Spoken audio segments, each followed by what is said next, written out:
अस्सलाम वालेकुम जी। आप यूट्यूब चैनल देख रहे हैं और मैं अहमद हूँ। खित्ते के हालात बड़ी तेज़ी से बदल रहे हैं। अफ़गानिस्तान के मुस्तकबिल का फ़ैसला आने वाले कुछ के दिनों में हो जाएगा कि यहाँ पर हुकूमत होती है तो तालिबान की या अफ़गान हुकूमत की। इसके साथ ही अमेरिका यहाँ पर रहता है या कौन रहता है। इसके साथ एक और न्यूज़ पे बात करेंगे कि हामिद मीर साहब जो हैं उनके बिल आखिर ताने बाने जो हैं वो इंडिया से जाके मिल चुके हैं। मैंने पहले भी आपसे एक वीडियो में अर्ज़ की थी कि फंडेड हैं। सो अब प्रूफ मिल चुका उनके ताने बाने जो इंडिया से मिल रहे हैं उसके हवाले से। तो फ़र्स्ट ऑफ़ ऑल शुरुआत मैं करता हूँ खित्ते के हवाले से।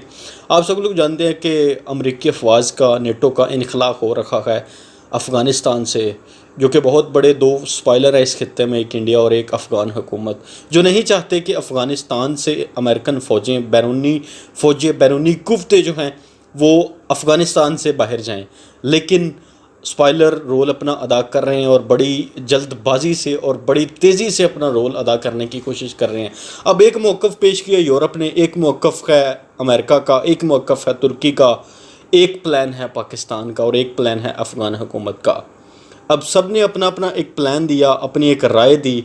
उनमें से सबसे तगड़ा और स्ट्रॉन्ग जो प्लान है वो पाकिस्तान का है, क्योंकि इस खित्ते का फ़ैसला, इस खित्ते के फ्यूचर का फ़ैसला वो डिपेंड करता है पीस इन अफ़गानिस्तान। अगर अफ़गानिस्तान में पीस नहीं होगा तो ना तो चाइना उस तरह से आगे बढ़ सकेगा और ना ही पाकिस्तान में अमन आ सकता है।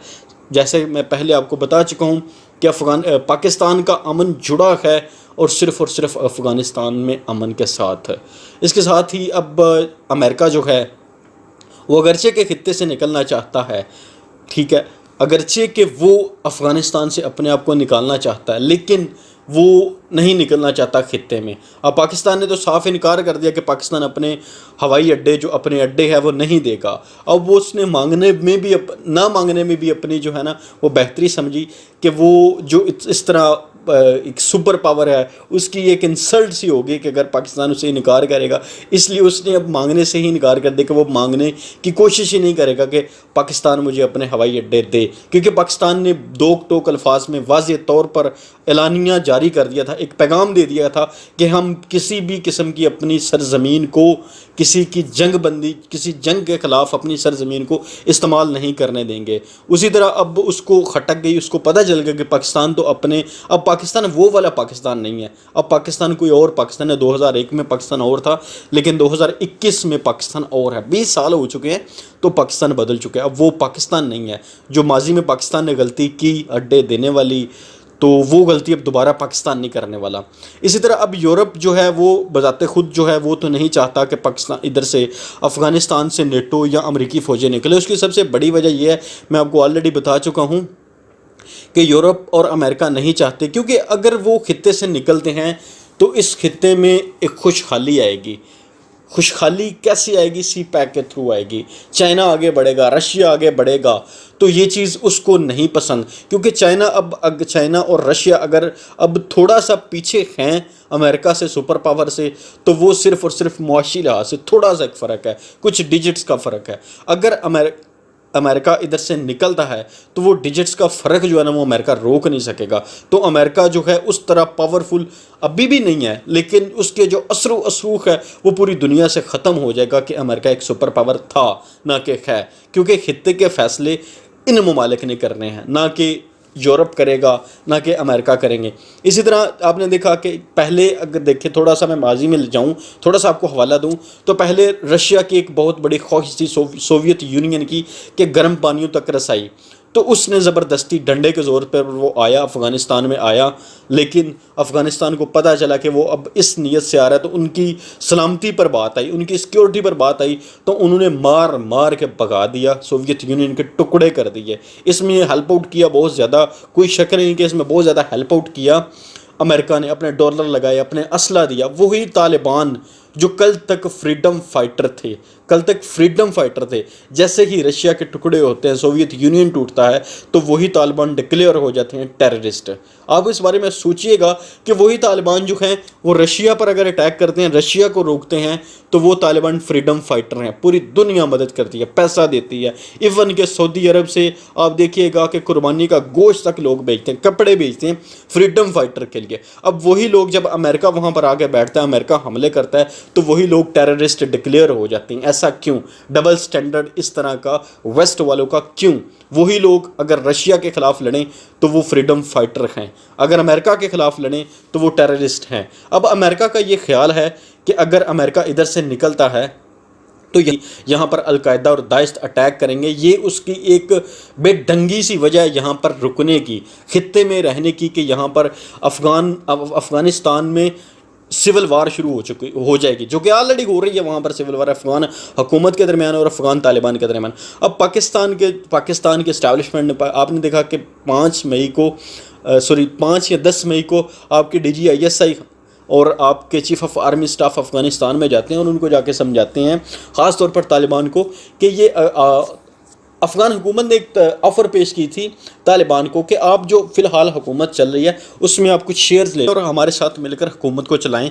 उसके बाद आप जब इलेक्शन का टाइम आता है तो आप भी लड़िएगा, हम भी लड़ेंगे, इलेक्शन लड़ेंगे, तो डिपेंड करेगा अवाम पे कि वो किसको सेलेक्ट करती है। जिसका काम पसंद आया अवाम को, वो उसको सेलेक्ट कर लेगी। अब तालिबान को जब ऑफ़र की गई अफ़गान हुकूमत की तरफ से, तो उन्होंने उसी वक्त रिजेक्ट कर दिया। जब इनको समझाया, तालिबान को DGISI और चीफ ऑफ पाकिस्तान की तरफ से जब समझाया गया कि आपके लिए ये बेहतर नहीं है, पहले भी आप ज़ोर पर आए हैं, ज़ोर ज़बरदस्ती से आए हैं, तो पूरी दुनिया ने आपको रिजेक्ट किया, नेगलेक्ट किया आपकी हुकूमत को। सिर्फ़ और सिर्फ अगर माना था तो पाकिस्तान ने तालिबान की हुकूमत को माना था।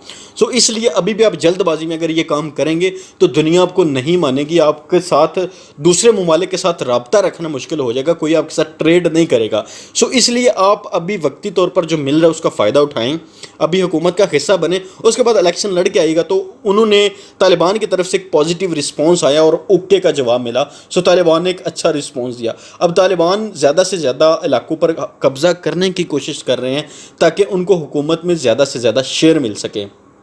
सो ये उनकी एक अपनी स्ट्रैटेजी है ताकि वो हुकूमत में ज़्यादा से ज़्यादा अपना शेयर ले सके। बेसिकली जैसे मैं आपको पहली वीडियोस में बता चुका हूँ कि तालिबान एक इस्लामी शरिया का निज़ाम लाना चाहते हैं। वो चाहते हैं कि इस्लामिक निज़ाम हो अफ़गानिस्तान में, किसके साथ रहना है, किसके साथ डीलिंग करनी है, किसके साथ ताल्लुकात रखने हैं, वो अफ़गान तालिबान डिसाइड करेंगे। लेकिन ये होता है स्मूथली, आहिस्ता आहिस्ता। अगर आप अचानक करेंगे तो पूरी दुनिया, जैसे पहले माजी में आपको किसी ने भी एक्सेप्ट नहीं था किया, हर किसी ने रिजेक्ट किया था, वाहिद पाकिस्तान था, इवन सऊदी अरब ने भी आपको एक्सेप्ट नहीं था कि आपकी हुकूमत को। सो इसलिए अभी आपको जो मिल रहा है वो लें। सो तालिबान को ये बात समझ आई। अब अमेरिका का रोल जो है, अमेरिका बेसिकली रोकना चाह रहे हैं, यहाँ पर नज़र रखना चाह रहा है, तो वो सिर्फ और सिर्फ रशिया और चाइना पर, कि वो यहाँ पर चाइना को आगे ना बढ़ने दे और रशिया को आगे ना बढ़ने दे। क्योंकि अगर अफ़गानिस्तान में अमन आता है तो रशिया और चाइना की जो ट्रेड है और रशिया और चाइना को आगे बढ़ने से अमेरिका रोक नहीं सकेगा।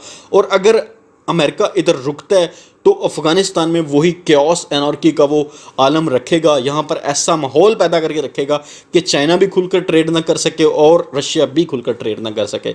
इसीलिए पाकिस्तान ने तो साफ इनकार कर दिया अड्डे देने से। अब उसने ताजिकिस्तान और उज़्बेकिस्तान से अड्डे मांगने की कोशिश की है और तालिबान ने ऑलरेडी वार्न कर दिया कि जिसने अमेरिका को अड्डे दिए वो फ्यूचर में, मुस्तकबिल में इस चीज़ के नताइज से खुद उसको भुगतना पड़ेगा और इसका ज़िम्मेदार वो खुद होगा। तो तालिबान ने तो ऑलरेडी वार्न कर दिया। इसके साथ मैं बढ़ता हूँ हामिद मीर के हवाले से। आपने देखा कि हामिद मीर साहब ने जो काम किया, जो उन्होंने कार्रवाई डाली, वो पूरा पाकिस्तान जानता है। मैंने आपको पहले ही बताया था कि हामिद मीर साहब एक फंडेड हैं, ये नॉन स्टेट एक्टर हैं जो कि रियासत के ख़िलाफ़ एक कंपेन चलाते हैं। 5th जनरेशन वारफेयर का एक पार्ट है मेन हामिद मीर।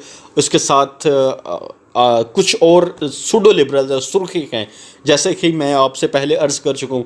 तो हामिद मीर साहब ने एक कॉलम लिखा है और वो कॉलम लिखने के लिए उनको पूरी दुनिया में कोई न्यूज़पेपर नहीं मिला, ना ही पाकिस्तान में कोई न्यूज़पेपर मिला। एक न्यूज़पेपर है इंडिया का, द प्रिंट, उस समय उन्होंने अपना एक कॉलम लिखा है और ये वो न्यूज़पेपर है जो पाकिस्तान की हुकूमत के ख़िलाफ़, पाकिस्तान की आर्मी के ख़िलाफ़ आए दिन कोई ना कोई बकवास करता रहता है, आए दिन कोई ना कोई हुकूमत के ख़िलाफ़ और ख़ास तौर पर पाकिस्तान की आर्मी और ISI के ख़िलाफ़ بکواس کرتا رہتا ہے. اور حامد میر صاحب وہ بندے ہیں جن کو پوری دنیا میں کوئی نیوز پیپر نہیں ملا, سو انہوں نے اپنا کالم اب لکھا ہے, پبلش کروایا ہے, تو وہ صرف اور صرف انڈیا کا ایک نیوز پیپر ہے دا پرنٹ, اس کے نام پر انہوں نے اس اخبار میں اپنا ایک کالم شائع کیا ہے. سو اس سے میں آپ خود دیکھیے گا کہ آپ کو میں وہی بات جو میں نے پہلے عرض کی تھی کہ ان کے تانے بانے اور ان کے تعلقات کہاں ہیں اور ان کو فنڈنگ کہاں سے ہوتی ہے, وہ آفیشیلی طور پر آپ کے سامنے پروف آ چکا ہے کہ ان کا بیسیکلی تعلقات اور ان کا مفاد پاکستان کے ساتھ ہے یا انڈیا کے ساتھ ہے. انہوں نے جو ISI اور آرمی کے خلاف جو بکواس کی وہ ایسے نہیں کی, وہ کسی کے کہنے پر کی اور کروائی گئی, اور اس چیز کا ان کو کتنا پے کیا گیا, ان کو کتنا ملا, وہ بھی وقت آنے کے ساتھ انشاءاللہ آپ کے سامنے آ جائے گا کہ ان کو کتنا پے کیا اور کس کے کہنے پر انہوں نے یہ سب کیا. ہوپفلی آپ کو آج کی ویڈیو پسند آئی ہوگی. انشاءاللہ ملتے ہیں آپ کے ساتھ ایک نئے ٹاپک کے ساتھ, ایک نئی ویڈیو کے ساتھ. رکھیے گا اپنا ڈھیر سارا خیال اور اپنے اس چینل کا بھی. مجھے دیجیے گا اجازت. خدا حافظ.